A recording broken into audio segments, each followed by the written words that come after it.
Hace un tiempo viví una situación como enfermera que me marcó profundamente.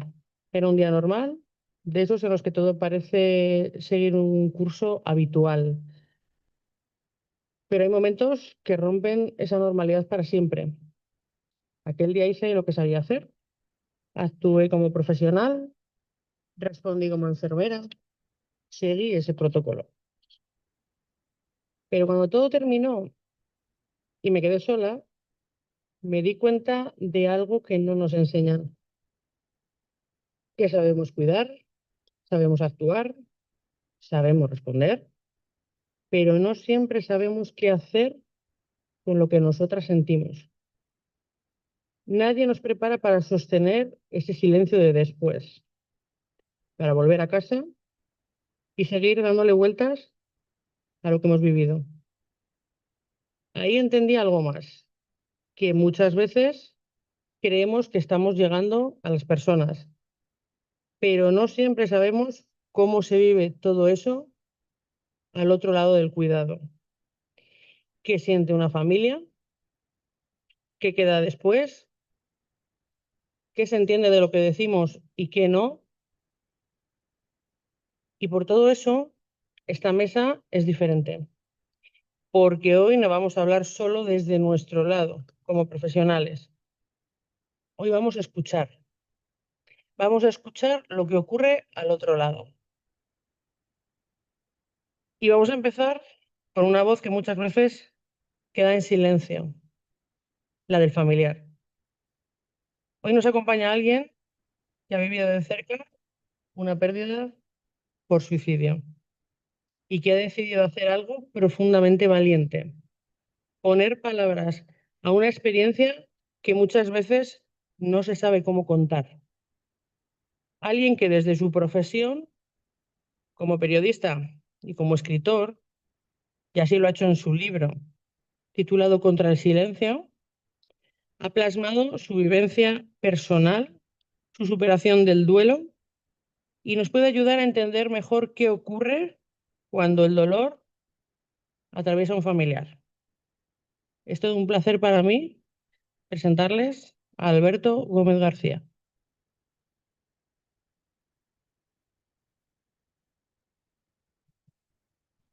Bueno, en primer lugar, gracias, Patricia, por la presentación y, por supuesto, a todos los que estáis aquí asistiendo y que estáis dispuestos a escucharnos un ratito. Una pequeña introducción de mi caso, como decía Patricia. Sí, mi familia y yo sufrimos en primera persona el golpe del suicidio, pues hace veintitantos años ya, en 1997. Perdimos a mi hermano, murió por suicidio precisamente en marzo, o sea, hace relativamente poco, esas fechas que tanto duelen. Y después de pues esas primeras semanas en las que lógicamente no sabes qué hacer, estás completamente perdido, no tienes ninguna herramienta, no tienes a un profesional como tantos que estáis aquí, que te sepa orientar y evidentemente que no hay ninguna pista que te indique qué va a ser de ti cuando te quedas sin hermano, en mi caso, o cuando te quedas sin un hijo, en el caso de mis padres. Pues opción fácil, que es disimular, aparentar que estás bien, eh, tirar para adelante, pues volviendo a clase, volviendo al trabajo, y por supuesto no hablando de lo que ha pasado en casa, no hablando en casa, no hablando de él, como si nada hubiera pasado. Es una estrategia, pues eso, de pura, ¿no? Huida, porque lógicamente ese silencio se instala en casa, se instala en todas tus relaciones, no quieres hablar de él, la palabra suicidio o su nombre te da pavor, el mero hecho de escucharla, ¿no? Yo siempre he dicho que cada vez que conozco a una persona que se llama Eduardo, lo primero que me viene a la cabeza y al corazón es: te podías llamar de otra manera, ¿no? Pero afortunadamente, después de muchísimos años de silencio, veintitanto como os decía, pues un buen día leí en una contraportada una asociación que hay en Barcelona, después del suicidio, de SAS, que había creado una madre que estaba completamente desesperada después de haber perdido a su hijo por suicidio y que necesitaba encontrar gente como ella. No que hubieran perdido a alguien ni siquiera por un accidente de tráfico, por un infarto, por una enfermedad repentina, no. Necesitaba a alguien 100% similar para compartir ese dolor y para abrirse por primera vez, ¿no? Y creó esa entidad hace unos 12 años más o menos, allí en Barcelona. Ya evidentemente se ha expandido, afortunadamente, incluso hacen videoconferencias con gente de América Latina. Y yo di, pues, con esa entrevista de Cecilia en una contraportada y dije, vaya, hay gente aquí en Barcelona, donde yo vivo, que ha pasado por lo mismo que yo. Ese día no lo hablé con nadie, ni al día siguiente, ni al día siguiente, pero unos cuantos años más tarde, yo creo que fueron unos cuantos años, un buen día, no por azar, pero sí que quise hacer, digamos, algo aquello inesperado, ¿no? En vez de apuntarte al gimnasio o hacerte un tatu, pues decidí mandar un mail a esta asociación y a partir de ahí ingresé en uno, dos y después en un tercer grupo de duelo.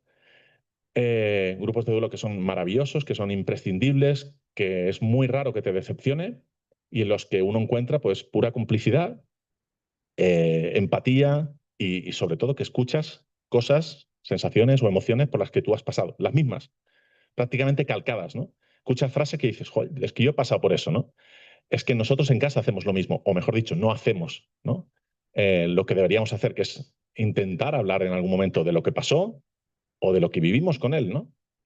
Yo compartí 18 años con mi hermano y no hablo absolutamente nada con mis padres ni mis padres conmigo de esos 18 años, de lo bueno que vivimos, de las batallitas, de las perrerías que me hizo, de lo que discutimos, de los pósters que había en la habitación. Absolutamente nada. No hemos vuelto a hablar de mi hermano en casa. Y claro que me duele, pero afortunadamente sí que pude hacerlo y compartir esos momentos con esas personas que formaron parte de esos tres grupos de duelo que os he comentado. A raíz de esos grupos de duelo, pues me fui abriendo como esta y me di cuenta que era mucho mejor y era incluso justo eh, hablar de él, hablar del suicidio e ir, como decía Patricia de mi libro, pues contra el silencio, ¿no? Que de hecho el libro fue producto precisamente de esas sesiones de duelo, ¿no? Que eran mensuales y que eran gasolina. De hecho, casi todos los que íbamos a esos grupos de duelo por la mañana, ¿no? Unas pocas horas antes, estás como muy revuelto, ¿no? Sabes que es ese día el que tienes que irte a esa reunión, la que has quedado, has dicho que sí, que irás a las 7 de la tarde, vas muerto de miedo, vas casi temblando a ese ratito, ¿no? Pero cuando sales es otra cosa. Es un estadio en el que te encuentras muy cómodo, como si te echaran una mantita por encima, ¿no? Cuando hace frío. Y afortunadamente en esa amalgama, digamos, de actividades o de iniciativas o de gente que me llamaba para alguna cosa, pues hubo una vez que unas trabajadoras sociales me llamaron en un pueblecito de Barcelona y me decían, cuéntanos lo de un grupo de duelo. Y les dije, pues es maravilloso, no dejéis de recomendar un grupo de duelo, porque evidentemente nos ha contado antes un maravilloso profesional lo que es la prevención, pero cuando ya es tarde, cuando ya ha muerto esa persona, cuando llega la posvención, no hay muchas herramientas, ¿no? Pues una maravillosa es un grupo de duelo y no dejéis, en serio, de recomendarlo. Eh, es muy cómplice, 7, 8 personas, todas ¿no? en círculo. Los temas, digamos que no están del todo fijados, sino que si tú has tenido una mala experiencia esa semana, ese último mes, si has tenido una conversación maravillosa con alguien a la que le querías contar desde hace años que perdiste a esa persona y quieres compartirlo, es el sitio perfecto para compartirlo. Aunque ese día vayáis a hablar de la culpa, por ejemplo, ¿no? Y dices, no, no, sé que íbamos a hablar de la culpa, pero es que os tengo que contar una cosa. Y la gente se abre y se alegra y sonríe y llora, evidentemente, también en ese ratito de pura y bendita complicidad, ¿no? Entonces, ya más o menos voy acabando para intentar que podamos compartir un ratito aquí en la mesa y con vosotros los que queráis preguntar, pero también como periodista os quiero decir que me duelen muchísimo esos titulares que más de una vez veis, o esas entrevistas o esas intervenciones en los medios de comunicación. Yo soy periodista y evidentemente que desde que pasó lo de mi hermano, creo que escribo con más sensibilidad o con más mano izquierda o con más tacto que algunos de mis compañeros, que evidentemente muchísimos escriben muy bien y escriben muy bien de sucesos tan complicados como el de un suicidio, ¿no? Tenemos centenares, desgraciadamente, ¿no? de suicidios publicados en los medios de comunicación. Ahora se ha vuelto a hablar, por ejemplo, del de Verónica Forqué a raíz de la publicación de un libro. ¿Y se suele hablar mal? Sí, pero yo quiero ver el vaso medio lleno. Hemos creado una red precisamente de periodistas que estamos, pues, digamos, implicados de una u otra manera. No todos esos periodistas que estamos en esa red hemos pasado por lo que yo he pasado. Hay muchas profesionales, digo muchas porque hay muchas mujeres en ese grupo, afortunadamente, que escriben muy bien sin haber pasado por un suicidio en casa, como yo. Y estamos intentándolo. Estamos haciendo pues un decálogo, un llamar la atención, un compartir un titular de, oye, ¿qué os parece esto? Y empezamos ahí a debatir un poco de plantearnos, ¿no? Como periodistas, si podríamos escribir un poquito mejor, sobre todo para no hacer daño. Porque un titular mal hecho, un titular con alguna palabra de más, un titular donde explicas el método por el que murió esa persona, que no sirve absolutamente de nada, ese titular hace daño. Y ya no solo a la familia, que evidentemente, de esa persona que ha fallecido, sino a cualquier persona de otra provincia, de todo el país, que lea ese titular, le duele. E incluso le llega una información que sobra. Entonces, en eso estamos, esa red de periodistas y ese intento de intentar escribir o publicar un poquito mejor para que, aunque entre todos, entre los profesionales de la salud y toda esa gente que intenta remar un poquito a favor de reducir esas dolorosísimas cifras de 11 suicidios cada día en España, al menos, si no se reducen esas cifras, al menos que se reduzcan esos titulares que tanto daño hacen, ¿no? Así que cuando queráis podéis preguntar lo que sea y aquí evidentemente abro el turno para intervenir y para compartir cualquier cosa, pero insisto, los grupos de duda son maravillosos, los titulares a veces no lo son tanto, pero estamos en ello y intentemos ver el vaso medio lleno. Yo es lo que hice desde hace 4 o 5 años al ingresar en un primer grupo de duelo. Ya, por supuesto, no hay vuelta atrás y seguiré hablando pues tanto de salud mental como del suicidio como de mi hermano.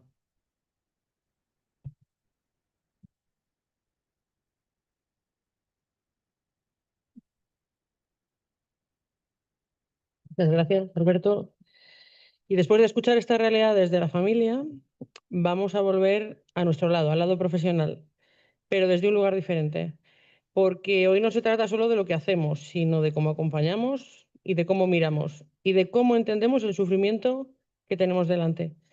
Para mí es especialmente significativo presentar a la siguiente ponente, porque más allá de su trayectoria como enfermera, especialista en salud mental, más allá de su experiencia en ámbitos como Fundación Hermanas Palencia, fue mi tutora en un momento muy importante de mi formación y con el tiempo hemos seguido compartiendo camino. Eso hace que hoy pueda decir algo con total certeza, que entiende el cuidado no solo desde el conocimiento, sino desde la cercanía, la sensibilidad y la humanidad que requieren situaciones como las que estamos abordando hoy. Creo que su mirada nos va a ayudar a conectar todo lo que estamos escuchando con nuestra práctica real como profesionales y, en su caso, desde su día a día con pacientes de salud mental. Ahora cedo la palabra a una gran enfermera y una referente indiscutible para mí, Eva Barona Callejo.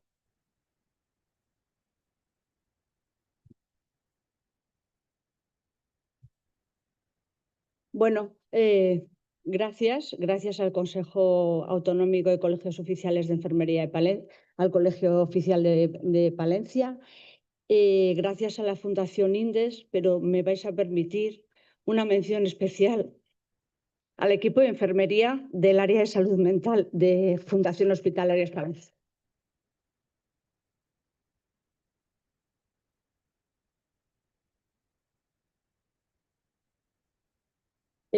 Bueno, yo he decidido ponerme aquí porque yo creo que estoy más cómoda aquí que ahí sentada.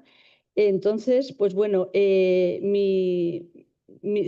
se remonta hace muchos años. Yo cuando empecé a estudiar enfermería, a mí no sé por qué, pero la asignatura de psiquiatría se me quedó clavada.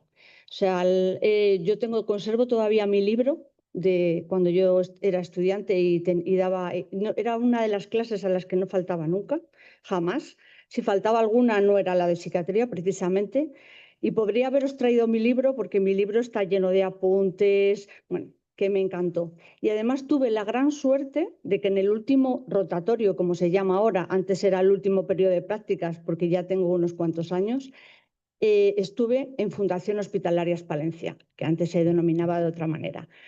Entonces, no sé cómo deciros, eso fue como un enganche, algo espectacular, algo que no sé, y eso que el primer día que llegué allí Llegué a casa y yo le dije a mis padres, no voy a volver, no voy a volver, porque me pareció, bueno, pues que había mucho trabajo, que había mucho que hacer, que era una manera de trabajar diferente, que no era una manera que era la que nos transmitían y la que nos implicaban en la escuela, ¿no? Tú estás acostumbrado a que vas a ir a hacer técnicas y entonces llegas a fundaciones hospitalarias y es totalmente, completamente diferente. Tienes que aprender a tratar con personas que tienen un trastorno mental grave y bueno, ahí está el estigma, ¿no? Todos vamos con una idea que cuando llegas allí es completamente, completamente diferente. Entonces, yo sí que quería empezar un poco, como veo que los alumnos todavía nos acompañan, a centrarnos un poco en que una vez que acabamos nuestra ahora diplomatura en enfermería, para acceder a ser especialista en salud mental, tienen que hacer el examen EIR y después tienen 2 años de formación, ¿no? 2 años en los que hay práctica y teoría. Y desde luego en la práctica rotan por todos estos dispositivos de salud mental. Entonces sí que quería dejar un poco bien claro cómo se llega a ser especialista en salud mental.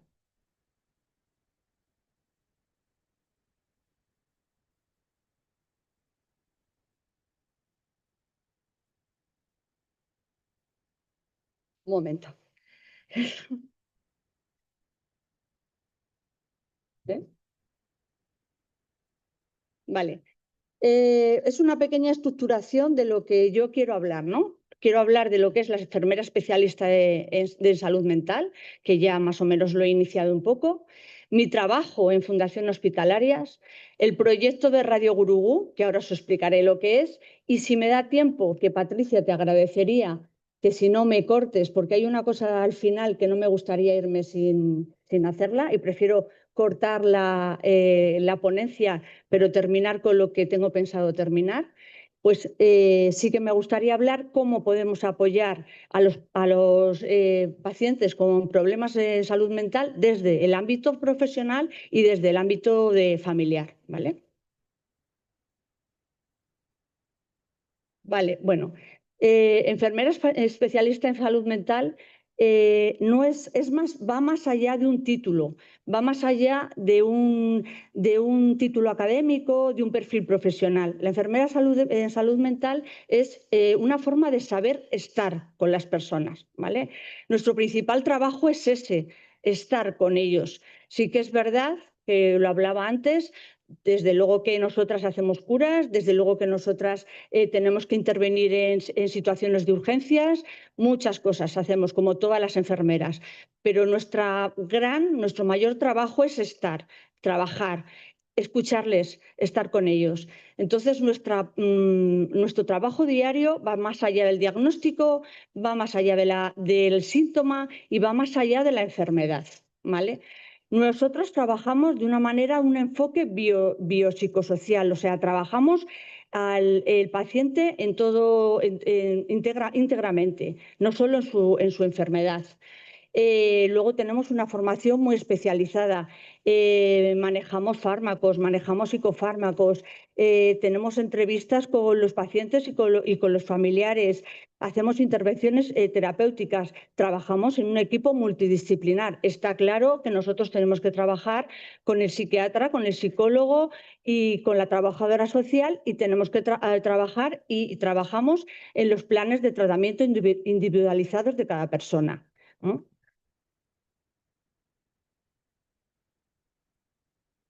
Pero lo que más importante y lo que más tenemos que hacer nosotros es la presencia continuada, ¿vale? Lo más difícil también, sostener la esperanza. Es sostener la esperanza de alguien que te dice que no quiere vivir más, que no quiere seguir más, que no sabe por qué está en esta vida. Entonces eso es muy importante, o sea, sostener la esperanza de alguien que de verdad él no se lo cree y él no quiere. Y al hilo de todo esto, enlazamos con la prevención con el suicidio. La conducta suicidia está muy claro que se previene y son muy importantes los protocolos. pero no lo son todos. Se previene con los vínculos, se previene con la relación que hacemos los enfermeros, especialistas en salud mental, con ese paciente. Yo os diría que en muchas de las ocasiones el enfermero o enfermera especialista en salud mental es el hilo conductor a la hora de trabajar, de poder detectar muchas cosas y de poder conocer realmente al paciente con el que estamos trabajando. Bueno, Fundación Hospitalaria Esparencia tiene un área de salud mental que tiene atención especializada e integral tanto a pacientes con problemas de salud mental como a sus familias. El área de salud mental está formada por unidades de media, de corta, media y larga estancia. Mi trabajo, y de la cual yo soy responsable, soy en la unidad de larga estancia, ¿vale? Es una unidad relativamente grande porque son 52 pacientes con los que trabajamos, pero bueno, es un trabajo que se hace totalmente en equipo, ¿vale? La larga estancia no es un sitio de olvido, ¿vale? Son una serie de pacientes que han pasado por una serie de procesos agudos, una serie de ingresos que han tenido y que al final el sitio donde les podemos cuidar con mayor atención y con toda la necesidad y todo lo que ellos necesitan es una unidad de larga estancia. Entonces las unidades de larga estancia también tienen que existir porque a este tipo de personas con trastornos mentales graves tienen que tener cabida en algún sitio. Y aquí, en Fundación Hospitalaria Esparencia, hay una unidad de larga estancia donde todos estos pacientes tienen cabida, donde trabajamos directamente con ellos y donde somos, bueno, pues sus ojos, sus manos, sus oídos, todo. Estamos allí para cuidarles, para quererles, para escucharles y para bueno, pues en muchos momentos ser su apoyo social y su apoyo familiar, porque muchos de ellos lo tienen muy escaso o ni siquiera lo tienen.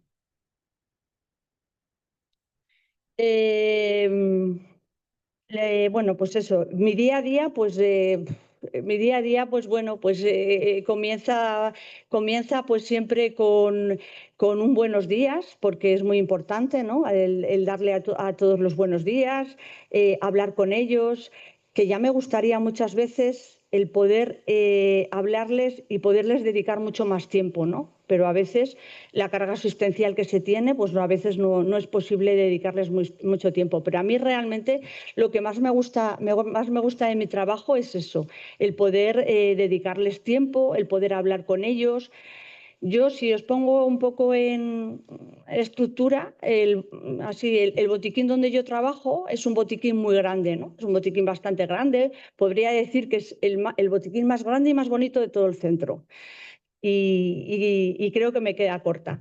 Entonces, a mí mi forma de trabajar con ellos y mi forma de hablar no me gusta que en la mesa del botiquín donde yo tengo el ordenador y yo estoy ahí detrás del ordenador y ellos se pongan delante y me hablen, ¿no? Porque parece como que que yo soy la superior, ¿no? Y ellos están ahí contándome sus cosas. Hay una mesa detrás, una mesa redonda, una mesa así camilla, donde a mí me gusta colocarme y sentarme allí con ellos y estar a la altura, ¿vale? Ser no uno más, pero que me sientan, pues eso, con cariño, que estoy ahí para escucharles, que no les quiero escuchar con prisa, que les quiero dedicar un tiempo, que el tiempo que ellos necesitan, aunque a veces de verdad no es posible, y tanto yo como mis compañeras, a veces no es posible dedicarles todo el tiempo que necesitan, pero bueno, lo más importante de todo esto es eso, el poder estar, el que te cuenten, porque ellos al final te consideran su familia. ¿Vale? Porque muchos de ellos no la tienen. Y si la tienen, pues son personas ya mayores que no pueden venir pues como ellos quieren venir, pueden venir cada poco tiempo. Entonces, pues ahí estamos nosotros para escucharles, para atenderles, para, bueno, pues te cuentan una infinidad de cosas, muchísimas cosas que es que de verdad que nos consideran su familia. Y entonces, al hilo de todo esto, de todo este trabajo, del cual de verdad yo os digo que a pesar de casi 30 años, bueno, pasados los 30 años, Me sigue motivando como el primer día, Yo llego a mi casa y de verdad que soy feliz y estoy encantada de trabajar donde trabajo, porque me gusta muchísimo mi trabajo, me gusta muchísimo trabajar con las personas con enfermedad mental, y además ya no solo es lo que yo les aporte a ellos profesionalmente o lo que yo les puede ayudar, es lo que ellos me dan a mí y lo que ellos me aportan a mí como persona. Y si yo poco a poco he ido creciendo como persona, pues se lo debo a ellos.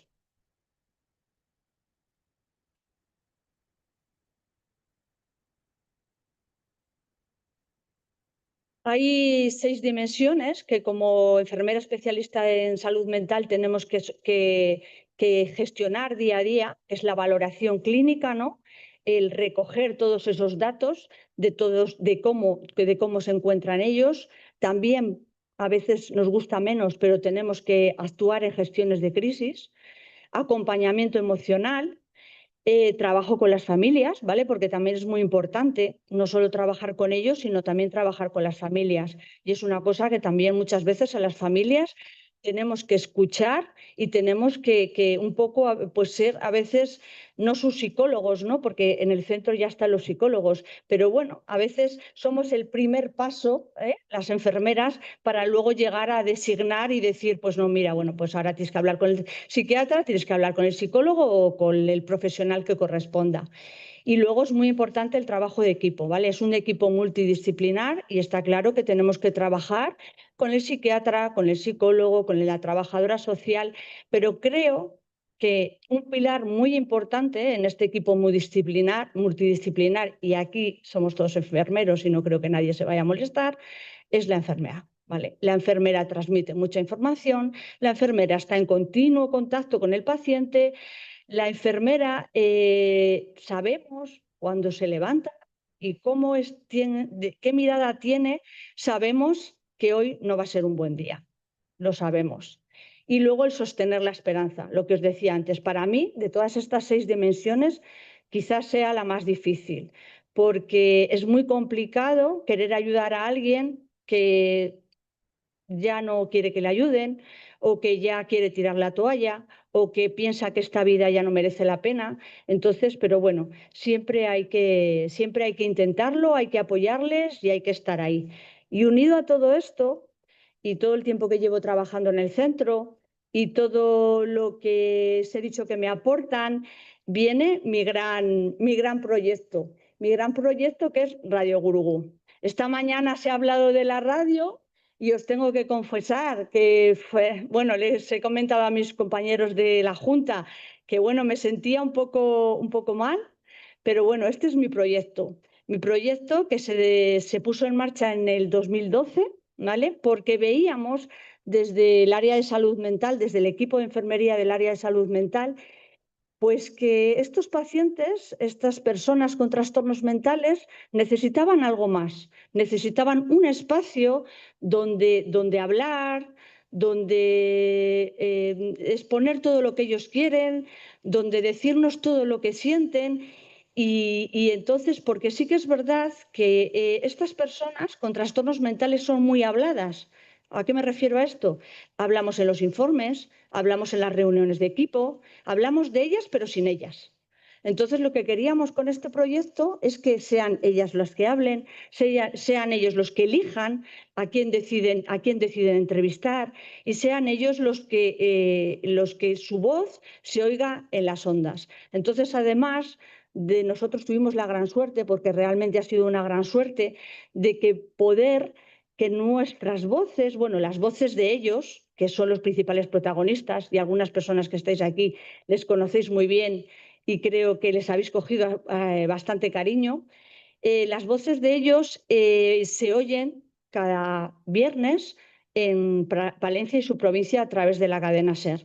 Eso fue también un paso muy importante para nosotros, porque ya no se quedó en una actividad que era para el centro, ¿no? Que era para Fundación Hospitalarias, que sí que era muy importante, ¿vale? Era muy importante que en Fundación Hospitalarias se hablase, hubiese un equipo de personas, un equipo de pacientes que hablasen de lo que allí sucedía, de las actividades que allí hacemos, porque son muchísimas las actividades que se hacen en el centro. No, pero es que además hemos dado un salto a la fama, como ellos dicen, ¿no? Hemos dado un salto a la fama y es que nos oyen en Palencia, nos oyen los vecinos, nos oyen tal. Entonces, pues entonces eso para ellos es una maravilla. Y bueno, esa es nuestra sala, ¿vale? Eso es Radio Gurugú. Perdonadme. Vale, eso es Radio Gurugú. Es un espacio terapéutico donde la voz de ellos es lo que más importa. Los verdaderos protagonistas son ellos. Es un espacio, ahí no lo veis en la foto, pero al final hay un lema que dice: no somos 40, pero somos principales. ¿Eh?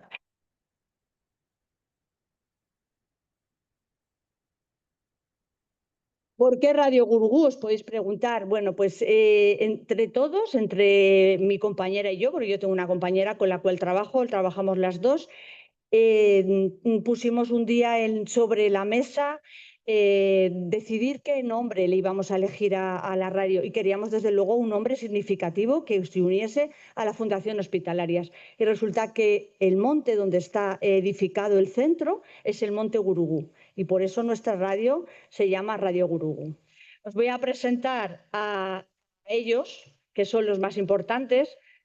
Bueno, ellos que son los más importantes: Enrique, Maricruz, José Luis Valencia y Rosa. Ahora mismo son los 4 pacientes que forman el taller de radio, que forman Radio Gurugú.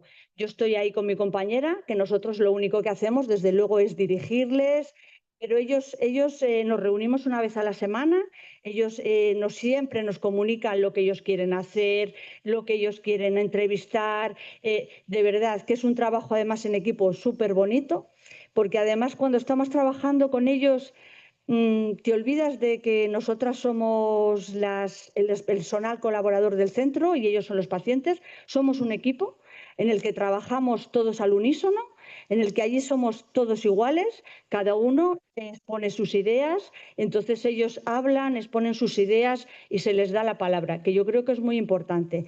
La voz de estas personas, que es lo que, como os decía antes, hablamos mucho de ellas, pero sin estar ellas, y ahí están ellas presentes. ¿Por qué funciona Radio Gurugú? Pues Radio Gurugú funciona porque hay un equipo, porque aumenta la autoestima de estos pacientes, porque salen de su desmotivación, de su ensimismamiento, porque además ellos se sienten importantes. Como decía un día José Luis, es que voy a la farmacia y me dice: pero si tú eres el de Radio Gurugú, porque te escucho todas las veces, simplemente por escuchar su voz, porque José Luis es verdad que tiene una voz muy peculiar. Entonces, por todo esto y porque les damos una identidad propia, Radio Gurugú funciona. Os he traído, tenemos muchas fotos, muchas cosas, muchas salidas, muchísimas cosas. Lo que pasa es que os he querido traer esta foto que fuimos a la cadena SER en Madrid. Se pasa solo, de verdad que yo no lo paso. Fuimos a visitar la cadena SER en Madrid. Bueno, eso fue algo espectacular. Estuvimos con Carles Francino y pudimos participar en el programa de la ventana. Fuimos un grupo, en ese tiempo el grupo de pacientes que intervenían en la radio era mucho más amplio. Ahora, pues bueno, por diferentes causas de la vida, pues nos hemos ido quedando, no sé por qué se pasa solo. Pero yo lo que os quiero decir con esto, que igual para vosotros el hecho de que nosotros hayamos ido a ver la cadena SER puede ser una anécdota, pero para nosotros no es una anécdota. Es una forma de demostrar que es más que una estrategia de comunicación, es darles a ellos una validez personal, es darles a ellos una realidad y que puedan salir al mundo exterior, solo su vida en el centro, y que puedan ser valorados y vistos por otras personas. ¿Vale? Había ahí alguna foto más, como podéis ver. Bueno, pues tenemos una foto ahí, que eso sí que fue una anécdota muy interesante y que no la teníamos preparada, pero nos encontramos con el presidente en aquellos momentos, el presidente Mariano Rajoy, que nos atendió además a las mil maravillas y nos escuchó. La verdad es que todo el mundo se porta muy bien y todo el mundo les acoge de una manera muy interesante. Aquí estamos con Ángeles Barceló. Bueno, también tuvimos la visita de un reportaje y ahí, bueno, pues un premio que nos dieron en Ser Palentinos, ¿vale? Entonces, esto es una cosa pues muy interesante. Podría estar muchísimo tiempo hablando de Radio Gurugú, porque de verdad que es un proyecto muy bonito. A ver, esto no quiere decir que en Fundación Hospitalaria se hacen muchísimas actividades, a la cual cada una es más interesante. Todas aportan un montón de cosas positivas a nuestros pacientes. Pero bueno, yo os presento la que a mí, la que yo llevo y la que a mí me ha robado el corazón.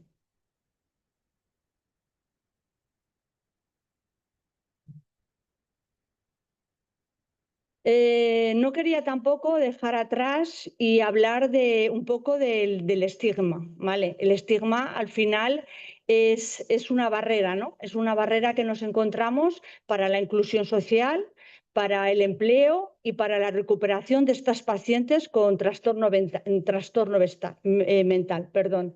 Tenemos que trabajar sin máscaras y emplear y trabajar sin barreras. Ahí he hecho bueno, he querido hacer como la larga estancia está como estigmatizada porque los pacientes están mucho tiempo en la institución y eso hace que estén estigmatizados y lo he puesto en contraposición con Radio Gurugú, que para mí sería el antídoto, ¿no? Sería el saltar ese estigma. Entonces, claro, estas personas que están en las unidades de larga estancia son personas invisibles por su cronicidad.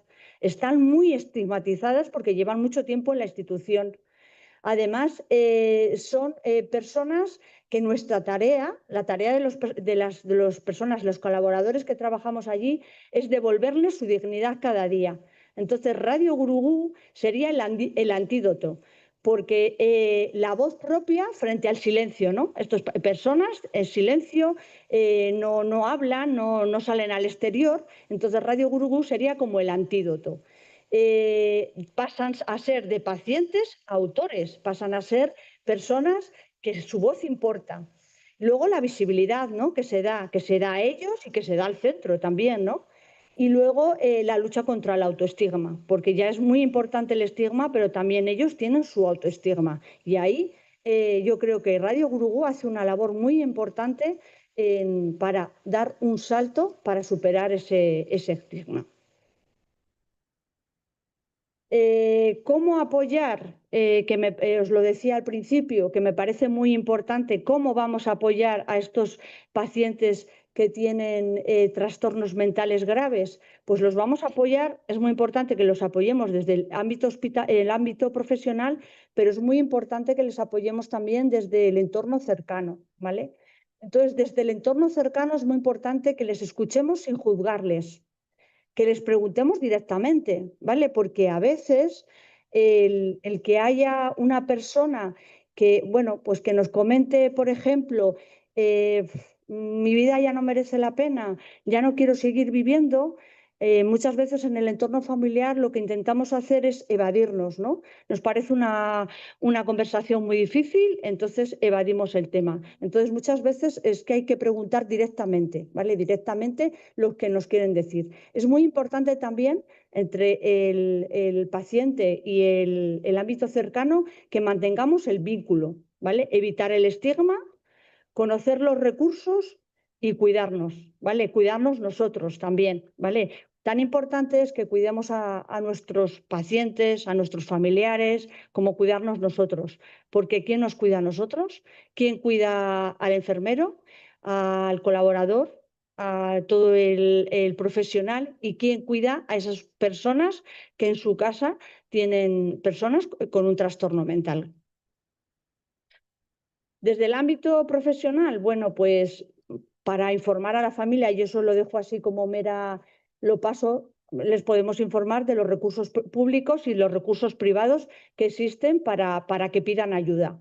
Pero la actitud terapéutica nuestra pues va a ser un trato digno y sin estigma. Escucha activa, ¿vale? Es muy importante que les escuchemos. Preguntar sin miedo, o sea, preguntar muchas veces este tema que nos acompaña hoy, nos está acompañando todo el día, el suicidio. Es muy importante escucharles y preguntarles directamente, ¿vale? Preguntarles directamente si tienen una ideación suicida. Coordinarnos, desde luego, con el resto de los equipos, del resto de los colaboradores y profesionales del equipo. Y, desde luego, también tenemos que implicar a las personas en su plan, ¿vale?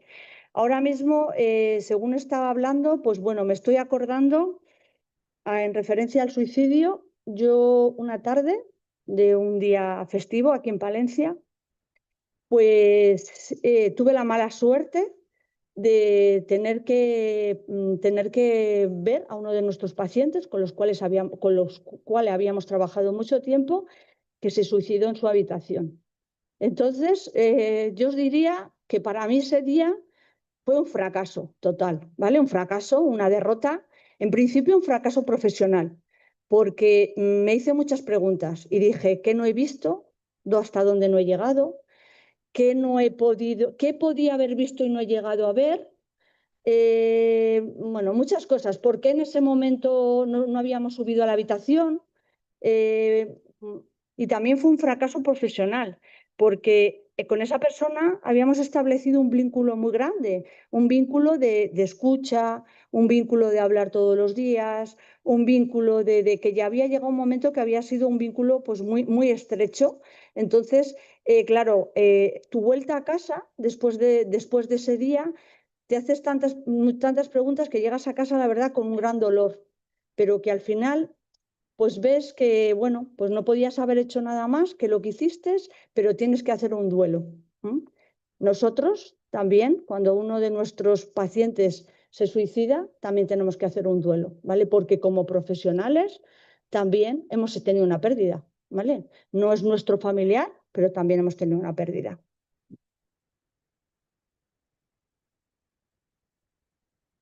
Ahora se me estaba ocurriendo también, a raíz de lo que os había contado antes, ¿no? Que el enfermero especialista en salud mental estamos para ayudar, para apoyar, para sostener, para escuchar. Pues otro caso, otro ejemplo os voy a poner. Llevábamos también mucho tiempo, a nivel, me lo voy a poner un poco más individual porque fue una cosa además que me tomé muy personal. Una paciente que tenía muchísimas posibilidades, pero que, bueno, pues estaba no quería salir, no salía nada de su habitación, no quería hacer nada. No, la vida no tenía ideación suicida, pero la vida no le aportaba nada. No, y bueno, pues todos los días subía, ¿no? Y me sentaba a los pies de su cama y la decía, venga, pues tienes que animarte, hoy tienes que levantarte, tienes que acudir al comedor, venga, que tienes que estar, yo te espero, yo voy contigo. Cuando abra el comedor, antes de darles la medicación al resto de los compañeros, yo te voy a venir a buscar. Bueno, pues eso, un día, otro día, no llegábamos a conseguir nada. Y un día me siento en su cama y me dice, Eva, hoy me he peinado. A ver, diréis que no es nada, que no tienen, pero para nosotros, o para mí en ese momento, no os podéis imaginar la alegría, ¿eh? Y bueno, pues te vas a casa con una satisfacción de que, bueno, pues hoy he conseguido algo, ¿no? Y bueno, y poco a poco, mis compañeras que me están escuchando saben de sobra de quién estamos hablando, poco a poco está muchísimo mejor. Y hemos conseguido, bueno, que por lo menos se vista, se levante, se peine, se ponga guapa y está hasta además intentando, y va a ser mi próxima candidata para Radio Gurú. Vale. Bueno, como no quiero irme sin una cosa, cuando yo me propusieron venir aquí y hablaros de mi trabajo, Yo hablo mucho con los pacientes, entonces se lo he contado y les he dicho que yo iba a venir aquí, que yo tenía que hablar de mi trabajo, que yo tenía que hablar de Radio Gurugú y que les quería que, por favor, ellos me dijesen qué percepción tenían del trabajo en la enfermera en salud mental. No os miento, esta es la hoja, ni siquiera la he transcrito, la traigo tal cual, me la han dado y con su letra, ¿vale? Se reunieron varios, recogieron una serie de cosas que ahora os voy a contar y aquí lo traigo. Estas son sus palabras, ¿vale? No son las mías, son las de ellos. A la pregunta de cuál es mi percepción acerca del trabajo que realizan las enfermeras de la Fundación Hospitalaria, te contestaré lo siguiente. Hacen un esfuerzo diario grande y un derrocho de buen hacer, aportando todo su saber y conocimientos para mejorar nuestra vida diaria. Todo ello con un gran espíritu de profesionalidad cuando el trabajo así lo requiere. Cuidan con gran profesionalidad, acompañan con humanidad, siendo una mano abierta en todo momento, cuando además nos falta a nuestra familia y no tenemos a nuestra familia son ellos. Nos aportan también un trato familiar enorme. Allí donde las familias no llegan, que suele ser en la gran mayoría, con mucha frecuencia, se encuentran los enfermeros y enfermeras de Fundación Hospitalaria Esparencia y exactamente del área de salud mental. Nos dan todo su cariño, comprensión y siempre respetando la intimidad de las personas que allí estamos. Aportan con su manera de trabajar cierta tranquilidad. El saber que están ahí, al pie del cañón, hasta el final de nuestros días, nos da muchísima tranquilidad. Presentan siempre una buena predisposición para atender nuestras necesidades con gran disponibilidad que hace aparente cada día en todas las actividades que se hacen en nuestro centro. Y me vais a permitir, antes de acabar, aportaros también una serie de conclusiones y una serie de reflexión final que lo voy a leer tal cual, según yo me he ido preparando lo que hoy os acabo de decir. Quiero terminar con una idea que llevo pensando durante mucho tiempo. La experiencia vivida no es un complemento amable de la evidencia científica, es una evidencia en sí misma. Lo que una persona con una enfermedad mental sabe sobre su propia experiencia es un conocimiento que no puede ser reemplazado por ningún ensayo clínico. Y lo que nosotros aprendemos de esas personas también es conocimiento. No siempre aparecen en publicaciones, pero transforman vidas y a veces las salvan.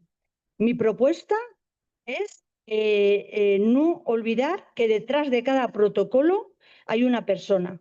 Y esa persona, cuando se le da la oportunidad, tiene mucho que enseñarnos. Y quiero acabar. Hablar de salud mental es hablar de vida.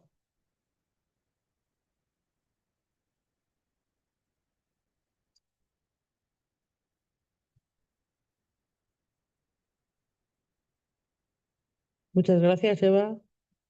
Y menudo nivel de preguntas en las entrevistas de Radio Gurugú.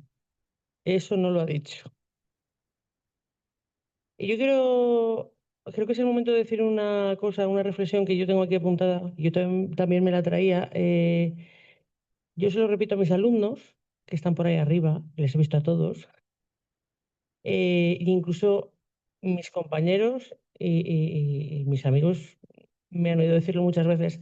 Creo que es totalmente imprescindible que toda enfermera que se precie haga un rotatorio por un área de salud mental. Todos deberíamos pasar por ahí. En nuestras prácticas, cuando nos especialicemos, si elegimos esa especialidad de salud mental, pero creo que es algo básico y esencial. Entre otras cosas, ¿por qué? Por lo que ha dicho Eva, que muchas veces, tristemente, hasta nosotros somos a veces el germen de ese estigma.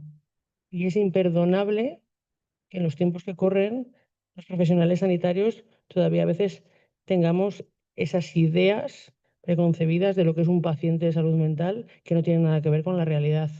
Entonces, me parece importantísimo, desde luego, la labor y el trabajar y conocerles. Es muy importante.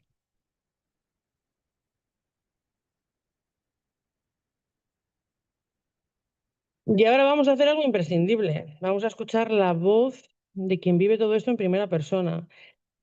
Hoy tenemos una gran oportunidad de hacerlo. Nos acompaña Alejandro, una persona diagnosticada del trastorno del espectro autista desde la infancia, que ha decidido dar un paso que no es nada fácil tampoco: compartir su experiencia para ayudar a otros a comprender mejor esta realidad.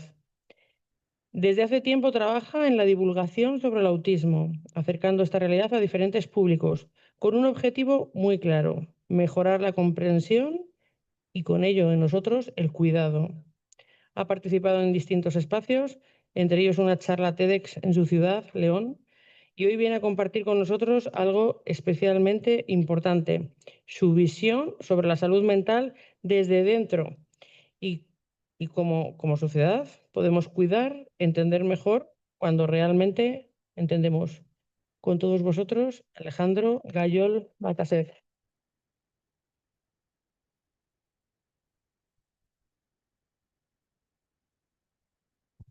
Bueno, no tenía pensado subirme al atril, pero se lo he visto hacer a Eva y me ha parecido una buena idea. Creo que yo también estoy más cómodo aquí. No puedo evitar seguir estando nervioso en las intervenciones, da igual cuántas veces me haya subido a un escenario, pero bueno, lo haré lo mejor posible. Pues buenos días a todos, muchas gracias por presentarme. Es un placer estar hoy aquí en Invescol 2026 y más aún en Palencia, mi ciudad natal. Soy Alejandro Gayol y como joven autista, como ya os he explicado, me dedico un poco a la divulgación del autismo para que la gente entienda mejor esta condición y al activismo por los derechos de las personas con TEA. Hoy no vengo a daros solamente una charla técnica o a contaros anécdotas personales con el objetivo de que simpaticéis conmigo, sino que vengo a utilizar mi experiencia, mi vivencia como una realidad que miles de personas, bueno, de hecho millones de personas compartimos y que yo creo que merece ser escuchada. Quiero que analicemos entre todos los factores que influyen en la salud mental de las personas autistas, porque esta peligra constantemente y cómo podemos remediarlo, ofreciendo espacios y adaptaciones y cuidados para las personas autistas reales que funcionen mejor. Seguramente, al escucharme, muchos hayáis pensado que no parezco autista simplemente por mi forma de hablar y mi relativa fluidez. Este cumplido envenenado, que no suele hacerse con mala intención, es el síntoma de un problema histórico que hemos arrastrado a lo largo de los años. Tenemos una visión deficitaria del autismo. Y esto se debe a que la ciencia durante mucho tiempo lo ha tratado como una enfermedad y lo ha intentado curar. Ha intentado eliminar sus síntomas, forzándonos, por ejemplo, a mirar a los ojos de las demás personas, a eliminar las estereotipias, etc., con el objetivo de hacer que parezcamos más normales, de forma que el enfoque estaba en la apariencia externa. Si conseguíamos parecer normales, entre comillas, se decía que la intervención había sido un éxito, pero no se miraba el costo de ello, cómo habíamos quedado nosotros. Por suerte, el enfoque médico ha evolucionado mucho desde entonces. Hoy en día ya no es así. No se busca eliminar el autismo ni sus características, porque forman parte de la persona. Intentar eliminarlo sería cargarse una parte de la persona y, lógicamente, no queremos eso. En su lugar, el enfoque moderno, como muchos ya sabéis, consiste en buscar mejorar la vida de la persona autista, capacitar a su familia para que puedan facilitar su desarrollo y en adaptar los entornos. De ahí nace el concepto de la neurodiversidad. Este concepto defiende que algunas de las las variaciones neurológicas del cerebro, como pueden ser el autismo, el TDAH, etcétera, son naturales y positivas y que no tenemos que intentar corregirlas, simplemente intentar que la sociedad sea más amigable con ellas. Sin embargo, si con esto, con adoptar un nuevo enfoque médico, el problema hubiese quedado solucionado, no estaría hoy en esta mesa redonda compartiendo mi punto de vista. Os pregunto, ¿creéis que la gente le hace el caso que debería a la ciencia? Yo creo que no le hace el caso que debería. Y que a día de hoy, a pesar de los progresos que hemos tenido, seguimos siendo bombardeados con una visión deficitaria del autismo, e incluso por personas con infinita autoridad e influencia. Porque una cosa es que un cuñado diga que, con todo respeto a los cuñados, que el autismo es una enfermedad provocada por el paracetamol, de forma que si las embarazadas dejan de tomar paracetamol, se soluciona y ya. Pero otra cosa es que lo diga Donald Trump, el presidente de los Estados Unidos, contradiciendo toda la evidencia científica, influyendo en millones de personas.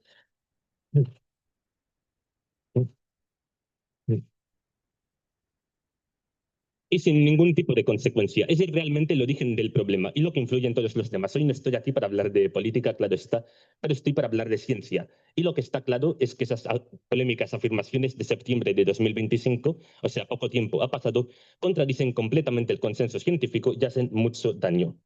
Pero aún más descabellado que las causas que se proponen, que este es solo un ejemplo, son las curas. Se ha hablado, por ejemplo, de la ingesta de soluciones minerales milagrosas, líquidos que, ojo, no serían solo capaces de curar el autismo, sino también enfermedades como el SIDA o la malaria. Cabe destacar que estos compuestos mágicos son básicamente lejía. Entonces, si yo me los tomase para intentar curar mi autismo, tendría diarrea explosiva. En el mejor de los casos, en el peor no viviría para contarlo.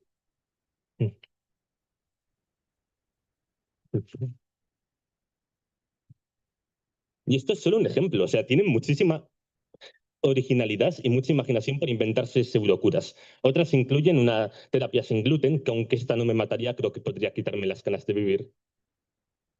La privación sensorial prolongada, las terapias de choque o algunos padres proponen simplemente unos buenos azotes, dado que los autistas no sabemos comportarnos porque estamos demasiado mimados y necesitamos más disciplina. Y esto se supone que es un consejo de crianza, pero es que parece sacado de 50 sombras de Grey. Bueno, dejando ya las bromas arriesgadas a un lado, a esto hay que añadir otros factores como la condescendencia, los estereotipos y la tendencia a infantilizarnos, a hablarnos como si fuéramos niños y a tomar decisiones por nosotros. Y es que esta visión deficitaria lo que consigue es que tengamos una presión constante por intentar ocultar las características del autismo para poder encajar más en la sociedad. De hecho, a este proceso, a este esfuerzo consciente por tapar esas características, se le conoce con el nombre de masking o sin anglicismos enmascaramiento, y es uno de los factores que más perjudican la salud mental de las personas autistas. Los datos hablan por sí solos. Un estudio publicado por la investigadora Sarah Cassidy afirma que las personas con autismo somos hasta 9 veces más propensas a la ideación suicida. De hecho, tuvimos un compañero antes que os habló más en detalle sobre la ideación suicida. Pues este dato es alarmante. 9 veces más propensas. Además, también somos más vulnerables, más propensos a sufrir depresiones. Y hay un dato también invisible pero alarmante, y es que somos el colectivo con mayor tasa de desempleo en España, más que cualquier otra discapacidad. El dato oscila entre el 76% y el 90% de desempleo. Claro, yo os pregunto, ¿cómo vamos a tener una buena salud mental si se nos priva de la autonomía económica y de tener un propósito social? Y podréis pensar que simplemente es que no estamos capacitados para trabajar, pero os puedo asegurar que esto es falso. El problema es que, a mi opinión, los procesos de selección penalizan sistemáticamente las características propias del autismo, al estar diseñado por y para neurotípicos, una palabra que, por cierto, no he definido, utilizo para describir a las personas que no presentan ninguna de estas variaciones neurotípicas, neurodivergentes, perdón, que os expliqué antes. ¿Sabéis lo que son para nosotros las entrevistas de trabajos? Mírame a los ojos, Alejandro, pero no mucho, intimida. Sonríe, pero hazlo con naturalidad, no como un robot. Sé humilde, pero véndete como un líder. Y sobre todo, interpreta mis preguntas ambiguas y responde lo que quiero oír, no con la verdad. Eso es básicamente las exigencias de muchos entrevistadores y encima esperan que las sepamos de antemano. Pero el cerebro autista, simplemente por sus características, no puede hacer todo eso a la vez. Acaba colapsando. Es como intentar tener 100 pestañas abiertas en un ordenador. Al final se acaba reiniciando. Por eso, no podemos referirnos exclusivamente a la atención sanitaria cuando hablamos de cuidados. El cuidado empieza en la calle, en la empresa, en la oficina, en el aula, en todos esos sitios. El cuidado pasa por hacer del mundo un lugar mejor, un lugar en el que podamos respirar. Y esto no nos beneficia solo a las personas autistas, os beneficia a todos, aunque no lo creáis en un principio. Os voy a contar una analogía que considero muy interesante. Bueno, antes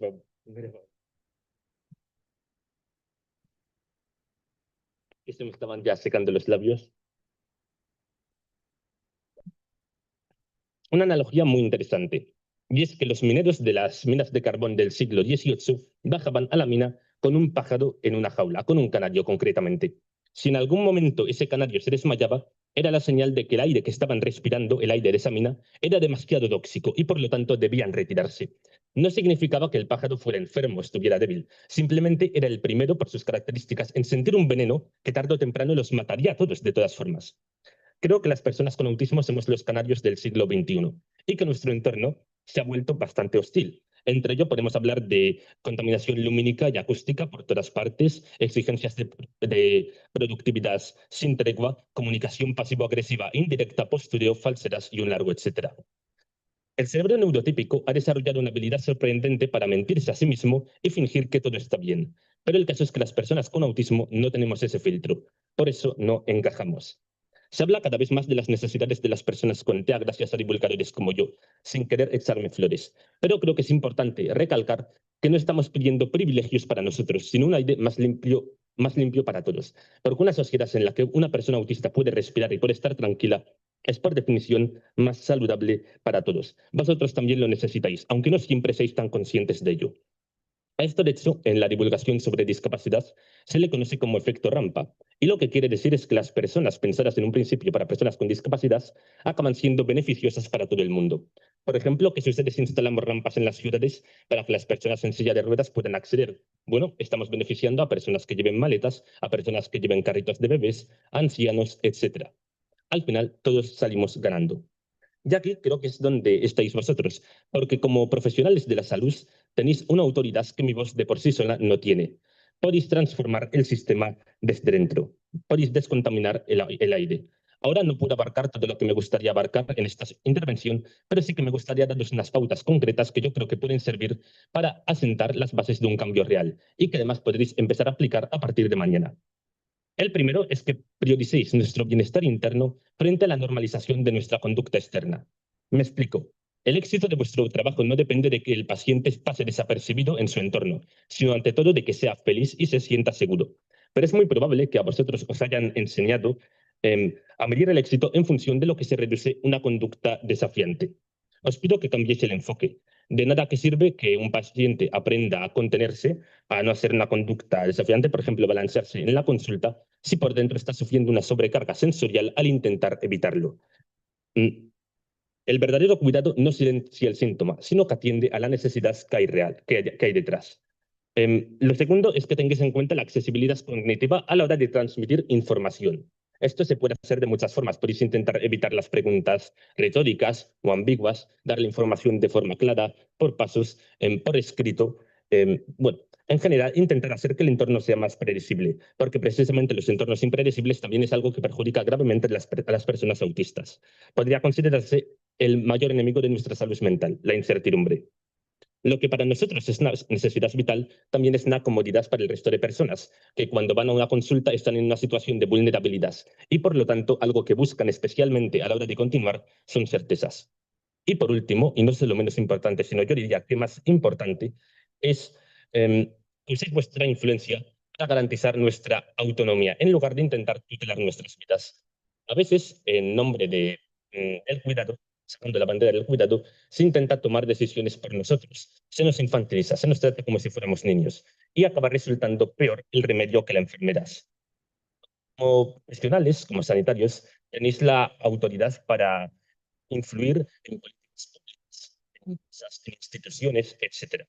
Os pido que no habléis solo de nuestras limitaciones, que habléis también de nuestras fortalezas, de cómo a veces el entorno es debilita y de cómo se puede ser. Intentad que las personas con autismo estemos presentes en los sitios en los que se toman decisiones sobre nuestras vidas. Mi compañera Eva Retz mencionó un concepto que es el de nada sobre nosotros sin nosotros. Es decir, que estemos presentes en los espacios donde se habla de nosotros. Y creo que esto es importante. Al final, entender que no necesitamos una vigilancia eterna, sino un apoyo para poder vivir de forma autónoma y tomar las decisiones por nosotros mismos, creo que es el mayor compromiso que podéis hacer con nuestro bienestar. Espero que estas palabras no se queden flotando en este auditorio, sino que las apliquéis de verdad, que las llevéis con vosotros y que puedan aportar un granito de arena, aunque sea minúsculo, a esta causa. Muchas gracias.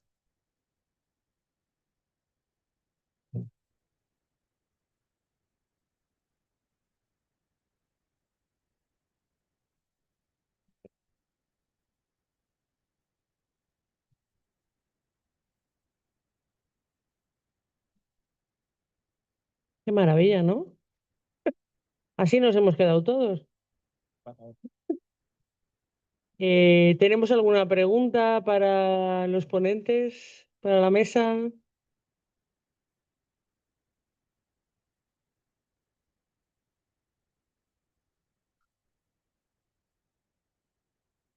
es la impresión. Ha habido mucho impacto en esta mesa, yo lo sé. Buenas tardes.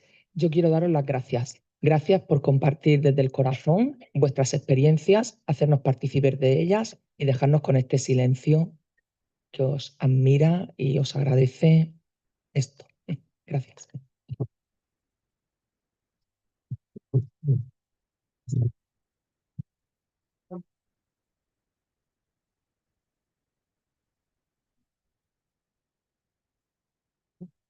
¿No hay ninguna pregunta más? ¿Ah? Bueno, igual que la compañera, muchas gracias por todo lo que habéis aportado. Y a mí creo que como enfermera me resulta bastante interesante porque yo creo que nos cuesta mucho y quería preguntar a Alberto sobre cuando hacemos cualquier tipo de intervención o plan de cuidados de posvención, es en plan de qué herramientas o qué te ha ayudado a ti un poco para, lo primero, hablar de la culpa y la vergüenza, porque es verdad que es uno de los principales problemas y lo que más ancla en el sufrimiento y en el duelo a las personas que pierden a un familiar, y más cuando es una muerte por suicidio. ¿Y de qué forma crees que, teniendo en cuenta el perfil que se ha presentado aquí de las enfermeras y de las enfermeras especialistas, nosotras podemos ayudar a los familiares para superar, por así decirlo, estos dos problemas tan importantes y que son un poco capitales y nucleares en el duelo? A ver, lo fácil sería decirles, hablad. Pero claro, si te lo dice alguien cuyos padres no hablan de su hijo, ¿no? Una persona como yo que no habla de su hermano con sus padres, pues evidentemente es un consejo, digamos, un poco vacío. Pero evidentemente que ojalá que pudierais recomendar eso, que hablen. Antes decía Eva el tema de la radio, ¿no? De hablar también por la radio. También es muy bueno escribir. Es decir, que digáis a la gente, ¿no? Evidentemente con toda la modestia del mundo, pero que recomendéis el escribir lo que sienten. A mí me ha ayudado muchísimo escribir esto y tantísimas otras cosas que he escrito. De hecho, escribí esa misma noche, cuando pasó lo de mi hermano. Y lo he releído 30 años después y me ha venido también muy bien. El Alberto del 97 y el Alberto de ahora, ¿no? El Alberto que no quería compartir ni con mis compañeros de piso, a los que veía casi desnudo en el baño cuando nos cruzábamos una ducha y tal, no quería compartir nada de mi hermano con ellos. Y el Alberto del 2026 que está aquí delante de no sé cuántas personas contándoos todo esto, ¿no? Entonces, el hablar y el escribir, yo creo que es muy bueno. Creo que más de un profesional dice que es terapéutico, aunque se está perdiendo, ¿no? Lo de escribir por culpa de este bicho llamado móvil, pero yo creo que deben dar o deberían intentar dar ese paso. Es muy difícil hablarlo en casa. También a veces hemos hablado en los grupos de duelo que es bueno reunirte con gente que en principio se extraña, pero que en una o dos sesiones ya no quieres perder de vista, ¿no? A esas personas que han pasado por lo mismo que tú. De hecho, yo siempre he dicho que me he encontrado muy reconfortado con gente en mis grupos de duelo que han perdido a un familiar por suicidio. Pero no veas el nivel de complicidad cuando escucho a alguien que dice, sí, yo perdí a mi hermano. Y es como un salto más de complicidad o de empatía, decir, esta persona además el mismo parentesco que yo, ¿no? O sea, si además, ¿no?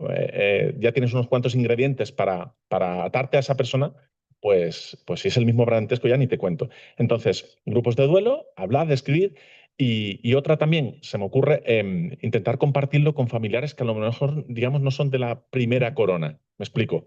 A lo mejor pues, que alguien hable con su padre, el hermano, la hermana es muy difícil, pero a lo mejor un tío, a lo mejor un padrino, a lo mejor me explico, alguien un poquito más lejano que sabe perfectamente lo que pasó en esa familia, pero que a lo mejor esa distancia, ¿no? De parentesco puede ayudar a generar una cierta complicidad para simplemente para visibilizar lo que pasó en casa, por qué murió esa persona o simplemente honrarle, hablar de él y hablar de todos los episodios, todas las batallitas, todos esos años que compartió esa familia con esa persona que ya no está, ¿no?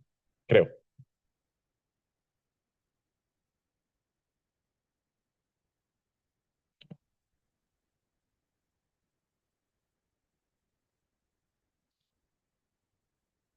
Esto se está calentando. Bueno, yo creo que te has referido, Alberto, a la Asociación de Supervivientes del Suicidio de Cecilia Borrás, ¿verdad? Bueno, quería preguntarte si cualquier persona tiene acceso a ponerse en contacto con esa asociación.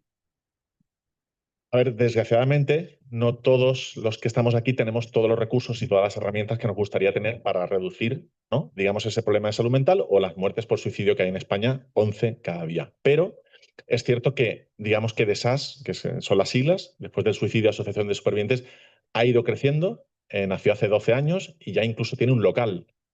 Siempre pongo el mismo ejemplo. No tengo nada en contra del fútbol, pero cuántas peñas, ¿no?, cuántas asociaciones de fútbol hay en todas las ciudades en España, y que la asociación más antigua que intenta echar una mano a las personas que hemos perdido a alguien por suicidio tenga un local desde hace poco, es como un poco injusto, ¿no? Entonces, sigue creciendo, sigue teniendo pues una serie de profesionales, poquitos, y una serie de recursos, y atienden por teléfono y o sea, es muy fácil encontrarles.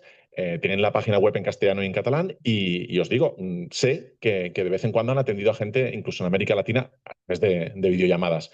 Ojalá hubiera una de esas en cada provincia, pero bueno, también hay otras entidades. Creo que aquí en Castilla y León me parece que hay una se llama Hablemos, Ubuntu me parece que se llama en Andalucía. Es decir, que van creciendo o van iniciándose otro tipo de entidades en paralelo a la labor de esa entidad que creó en su momento Cecilia Borrassi.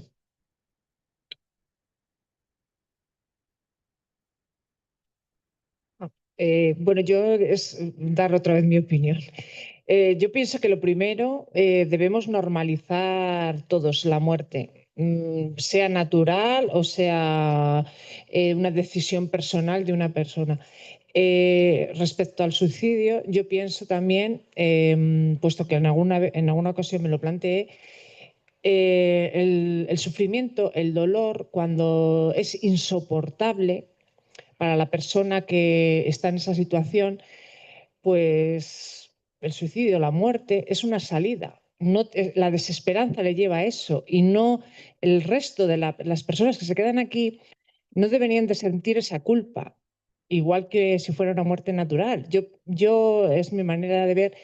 La gente que se va, pienso que están en un paralelo, y debemos o sea, de mantener, o sea, celebrar nuestra vida. O sea, yo le digo a la gente que tengo doliente, les digo lo mismo. ¿Tú te crees que tu familia que ha fallecido te gustaría verte depresiva, llorando y sintiéndote culpable? Pues yo pienso que esa persona, tu hermano o mi padre, la gente que nos ha dejado, pues festejará nuestra vida y nuestro seguir adelante. No sé cómo decirlo. Es mi manera de ver la muerte.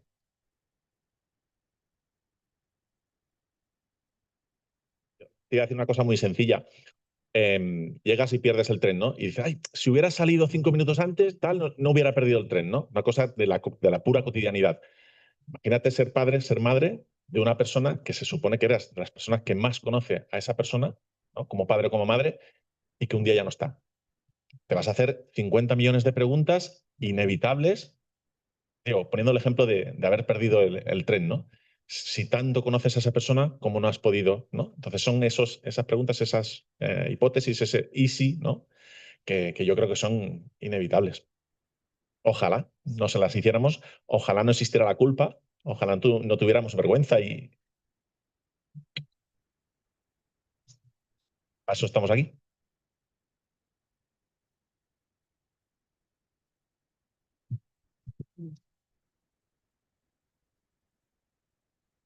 Hola, buenas tardes. Bueno, muchas gracias a los tres por vuestras intervenciones.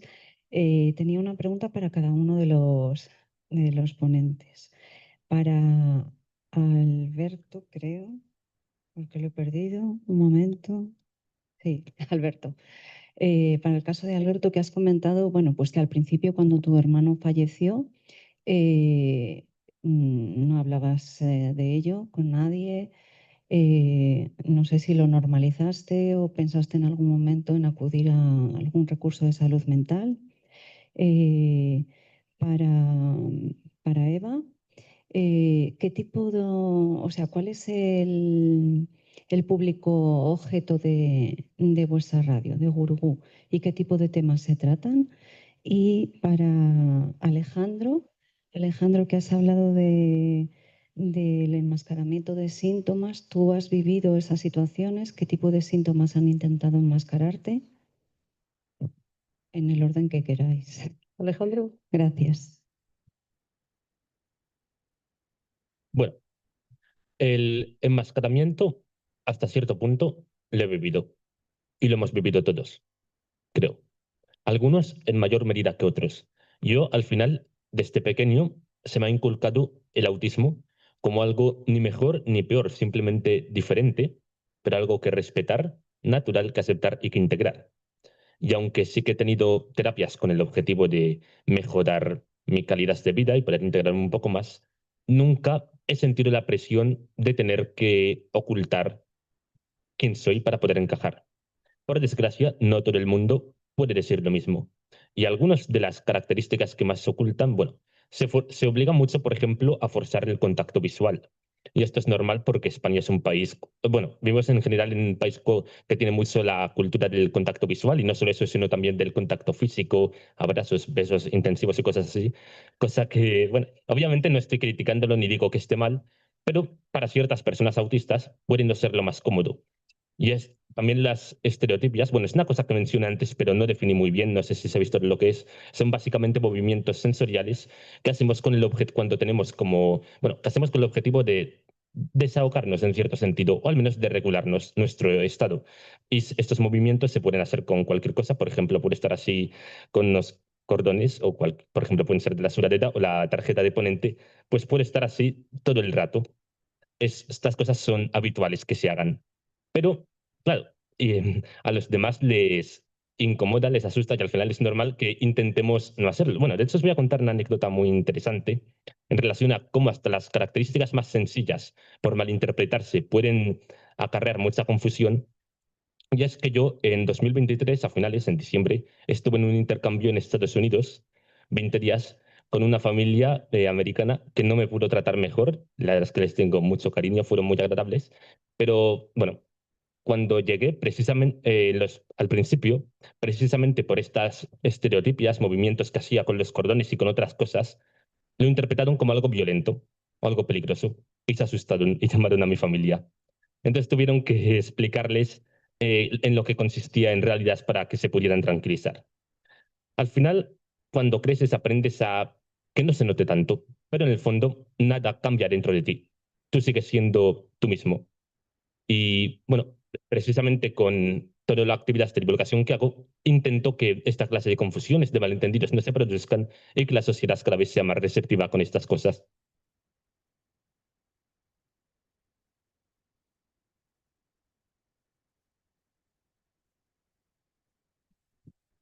Pues en relación a la pregunta que acabas de realizar, nosotros tenemos la gran suerte, como decía antes, de poder que nuestras emisiones de radio se hagan a través de la cadena SER aquí en Palencia. Entonces, es una franja horaria muy buena porque se pone entre la 1:30 y las 2 menos cuarto, que suele ser una hora en que gran número de personas, que además Palencia y provincia es una población envejecida, pues muchas de las personas están escuchando la radio, entonces nos escuchan muchísimas personas.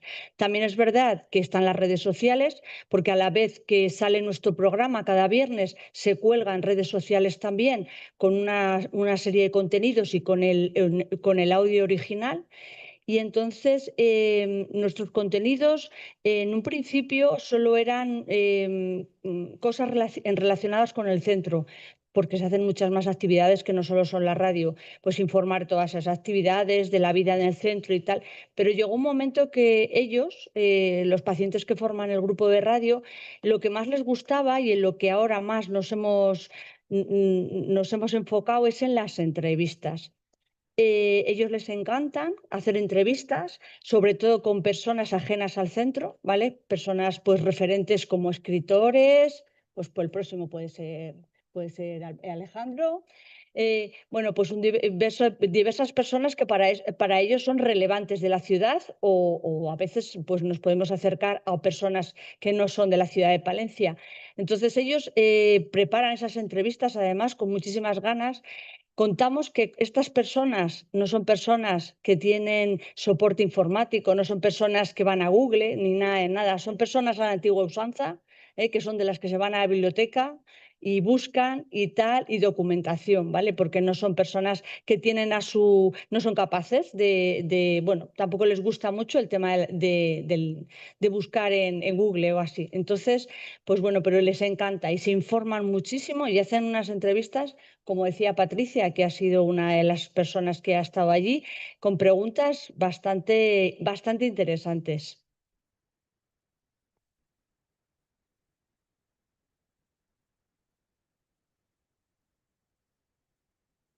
Y por responder a la tercera, no, yo durante veintitantos años no quise contar ni cómo estábamos en casa, ni lo que había pasado, ni cómo estaba yo por dentro. No lo compartía con prácticamente con nadie, con ninguno de mis mejores amigos o parejas, y lo que normalicé fue el silencio y tengo dos hermanas, y punto. Eso fue lo que normalicé. No acudía a ningún profesional de la salud mental. Como yo me pensaba que estaba bien, pues tiraba, y el día que estaba mal, pues no se lo contaba a nadie, o lloraba contra la almohada y hasta el día siguiente. Y fue, ya te digo, enviar un mail a la asociación de Cecilia, lo que digamos que cambió todo. Pero hasta ese día lo que normalicé fue el silencio, y es lo que está normalizado en mi casa y supongo que en tantísimas casas.